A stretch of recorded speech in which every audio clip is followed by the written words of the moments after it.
नमस्कार. व्ही-ए-जे अकॅडमी या यूट्यूब चॅनलवर आपलं सहर्ष स्वागत आहे. या व्हिडिओमध्ये आपण नोव्हेंबर दिनविशेष याची माहिती पाहणार आहोत. तर या ठिकाणी पहा 4 नोव्हेंबरला युनेस्को दिन साजरा केला जातो. 5 नोव्हेंबरला रंगभूमी दिन साजरा केला जातो आणि विष्णुदास भावे यांचा जो जन्मदिवस आहे 5 नोव्हेंबर तो दरवर्षी रंगभूमी दिन म्हणून साजरा होतो. 7 नोव्हेंबरला विद्यार्थी दिन असतो.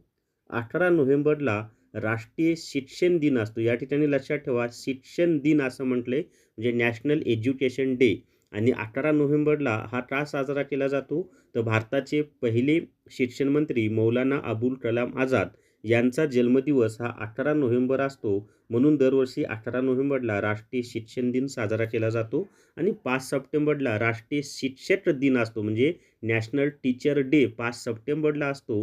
आणि नॅशनल एज्युकेशन डे हा 18 नोव्हेंबरला असतो. आणि 5 सप्टेंबरला जो राष्ट्रीय शिक्षक दिन असतो टीचर डे त्याचं कारण आहे भारताचे पहिले उपराष्ट्रपती डॉक्टर सर्वपल्ली राधाकृष्णन यांचा जन्मदिवस हा दरवर्षी आपण शिक्षक दिन 5 सप्टेंबरला साजरा करतो. 12 नोव्हेंबरला राष्ट्रीय पक्षी दिन असतो. आणि का बरं 12 नोव्हेंबरला असतो कारण सलीम अली हे जे सुप्रसिद्ध असे पक्षीतज्ञ होते त्यांचा जन्मदिवस हा 12 नोव्हेंबर आहे. म्हणून दरवर्षी त्यांच्या सन्मानासाठी 12 नोव्हेंबर हा राष्ट्रीय पक्षी दिन म्हणून साजरा केला जातो. 14 नोव्हेंबरला बालदिन असतो. पंडित जवाहरलाल नेहरू यांचा जो जन्मदिवस आहे तो दरवर्षी बालदिन म्हणून साजरा होतो. 14 नोव्हेंबरला जागतिक मधुमेह दिन असतो. 19 नोव्हेंबरला आंतरराष्ट्रीय पुरुष दिन असतो.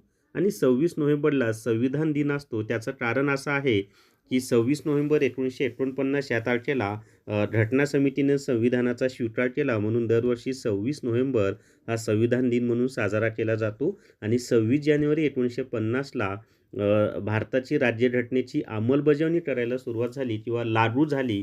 म्हणून 26 जानेवारी हा दरवर्षी प्रजासत्ताक दिन म्हणून साजरा केला जातो. आणि 26 नोव्हेंबरला घटना स्वीकारली म्हणून त्या 26 नोव्हेंबरला संविधान दिन असतो. जर तुम्हाला जी-के ई-बुक TCS IBPS पॅटर्न विकत घ्यायचा असेल तर प्ले स्टोअरवरून विठ्ठल चौशी ॲप डाउनलोड करा आणि जी-के ई-बुक TCS IBPS पॅटर्न विकत घ्या. तर या व्हिडिओमध्ये एवढीच माहिती थांबूया. धन्यवाद.